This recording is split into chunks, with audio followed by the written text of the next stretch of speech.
chapter 9 solutionல answer in detail third one பார்க்கலாம். What happens when MgSO4.7H2O is heated?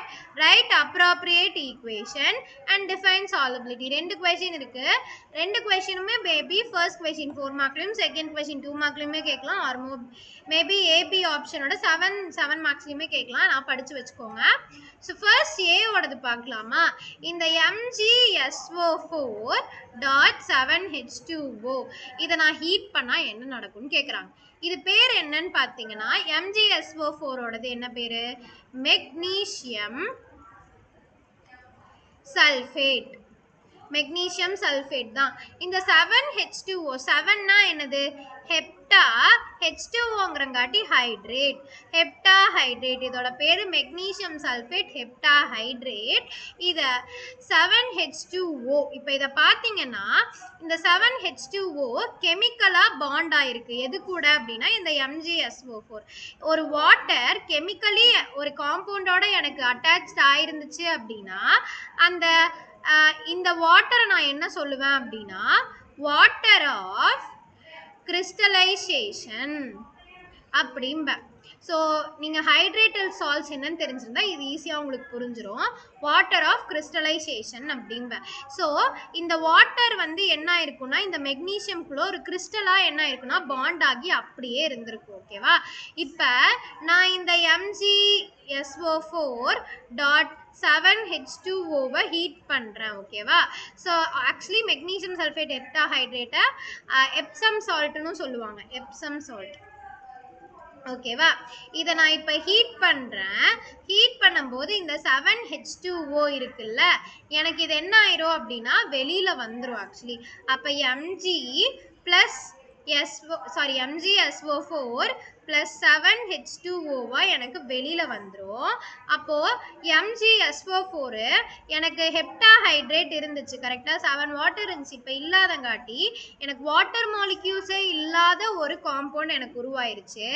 அதுக்கு பேர் என்னன்னா ஆன்ஹைட்ரஸ். ஆன்ஹைட்ரஸ் மெக்னீசியம் சல்ஃபேட் அப்படிங்கிறாங்க. ஏன்னா ஆன்ஹைட்ரஸ்னா என்னது? எனக்கு தண்ணி இல்லாத ஒரு மெக்னீசியம் சல்ஃபேட் அப்படிங்கிறாங்க. ஸோ ஹீட் பண்ணால் எனக்கு இதுதான் என்ன ஆகும் அப்படின்னா ஆன்ஹைட்ரஸ் மெக்னீசியம் சல்ஃபேட் வந்துடும். இந்த ஆன்ஹைட்ரஸ் மெக்னீசியம் சல்ஃபேட் வந்து என்னவா மாறிடும் அப்படின்னா கலர்லெஸ்ஸாக மாறிடும்.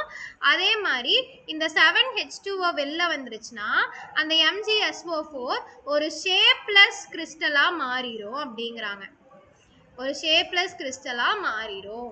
ஏன்னா எனக்கு உள்ளே இருந்த வாட்டர் ஆஃப் கிறிஸ்டலைசேஷன் தான் வெளில வந்துருச்சு. அப்போ கிறிஸ்டல் எனக்கு ஒழுங்கான ஷேப்பில் இருக்காது அப்படிங்கிறாங்க. இது ஒரு ஃபர்ஸ்ட் கொஸ்டின். கரெக்டாக? இப்போ பி கொஸ்டின் போகலாம். Define solubility. இந்த சாலிபிலிட்டியில் நம்ம ரெண்டு படிப்போம். சாலிபிலிட்டி அப்படின்னா என்னன்னு பார்க்கலாம். அது போக அதோட எக்ஸாம்பிள் அண்ட் ஃபார்முலா பார்க்கலாம். சாலிபிலிட்டினா ஒன்றும் கிடையாது. எனக்கு இப்போ சொல்யூட் இருக்குது, சால்வெண்ட் இருக்குது. சொல்யூட் அப்படிங்கிறது எனக்கு என்னது? டிசால்வ்ட் ஆகிற பொருள். எனக்கு எந்த பொருளெல்லாம் டிசால்வ்ட் ஆகுதோ அதெல்லாமே நான் என்ன சொல்கிறேன்? சொல்யூட் அப்படிங்கிறேன். சால்வெண்ட் சொல்யூட் அப்படிங்கிறேன். சால்வெண்ட்னா என்ன? சால்வெண்ட்னா என்னன்னா எனக்கு இந்த சொல்யூட்டை எனக்கு டிசால்வ் பண்ண யூஸ் பண்ணுறது. எனக்கு டிசால்வ் பண்ண ஹெல்ப் பண்ணுற பொருளை நான் சால்வெண்ட் அப்படிங்கிறேன். கரெக்டாக?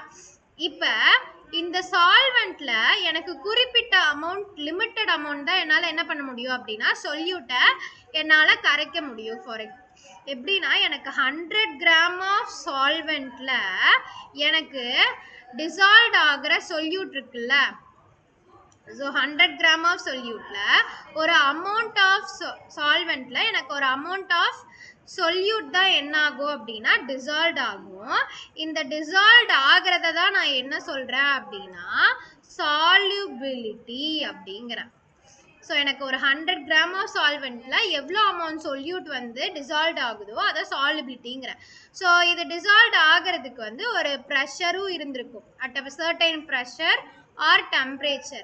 At a certain pressure temperatureல 100 கிராம் ஆஃப் சால்வெண்ட்ல எனக்கு எத்தனை சொல்யூட் கரையுதோ அதை தான் நான் சாலிபிலிட்டி அப்படிங்கிறேன்.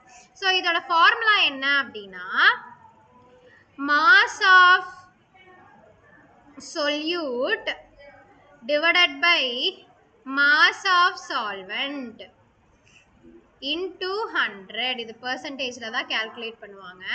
So solubility ஓட formula பார்த்துட்டோமா? mass of solute divided by mass of solvent. இந்த solventல எனக்கு எத்தனை solute அப்படிங்கறத எப்படி கண்டுபிடிக்கிறோம்? divide பண்ணி கண்டுபிடிக்கிறோம். அதோட எக்ஸாம்பிள், ஃபார் எக்ஸாம்பிள் நான் சால்ட் வாட்டரே எடுத்துக்கிறேன். எனக்கு 100 கிராம் ஆஃப் வாட்டரில் என்னால் 36 கிராம் ஆஃப் சால்ட்டை தான் என்ன பண்ண முடியும் அப்படின்னா டிசால்வ் பண்ண முடியும். அதுவும் எந்த டெம்பரேச்சரில் பார்த்தீங்கன்னா 25 டிகிரி செல்சியஸில் எனக்கு வெறும் 36 கிராம் ஆஃப் சால்ட்டை தான் என்னால் நார்மலாக டிசால்வ் ஆகிற அமௌண்ட்டு தான் அது. அதை தான் நான் என்ன சொல்கிறேன் அப்படின்னா சாலிபிலிட்டி அப்படிங்கிறேன். solubility. இப்போ ஒரு குயிக் ரிவிஷன் பார்க்கலாமா? So first MgSO4 Epsom salt or magnesium sulfate heptahydrate அதை நான் வந்து ஹீட் பண்ணேன்னா எனக்கு இந்த 7H2O அந்த வாட்டர் ஆஃப் கிறிஸ்டலைசேஷன் சொல்லுவோமா, அதை என்ன ஆயிரும் அப்படின்னா எனக்கு அது வெளியில் வந்துடும்.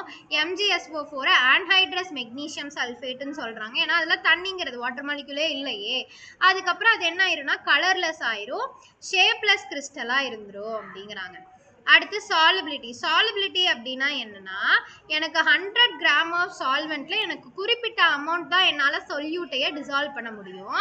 அந்த அமௌண்ட்டை தான் என்ன அது எத்தனை சொல்யூட் வந்து டிசால்வ் ஆகுதோ அந்த அமௌண்ட்டை தான் என்ன சொல்றாங்க அப்படின்னா சாலிபிலிட்டி அப்படிங்கிறாங்க. இப்போ சாலிபிலிட்டியோட ஃபார்முலா என்னன்னா mass of solute divided by mass of solvent. எனக்கு சால்வெண்ட்ல எத்தனை சொல்யூட் கரைஞ்சிருக்கோ அதுதானே எனக்கு சாலிபிலிட்டி. அதை நான் எந்த ஃபார்முலாவில் கண்டுபிடிக்கிறேன்? மொத்த சால்வெண்ட்ல எனக்கு எத்தனை சொல்யூட் டிசால்வ் ஆயிருக்குன்னு டிவைட் பண்ணாலே எனக்கு என்ன கிடைச்சுன்னா சாலிபிலிட்டி கிடைச்சிடும். ஸோ எக்ஸாம்பிள் என்ன பார்த்தோம்? எனக்கு 100 கிராம் ஆஃப் வாட்டர்லையே வெறும் என்னால் 36 கிராம் ஆஃப் சால்ட்டை தான் வந்து கரைக்க முடியும். அதுவும் 25 டிகிரி செல்சியஸில். அதுக்கு மேலே நான் கரைச்சேன் அப்படின்னா எனக்கு என்ன ஆயிரும் அப்படின்னா அது டிசால்வ்டே ஆகாது. அதை தான் சொல்கிறாங்க. So hope you all understand. Thank you.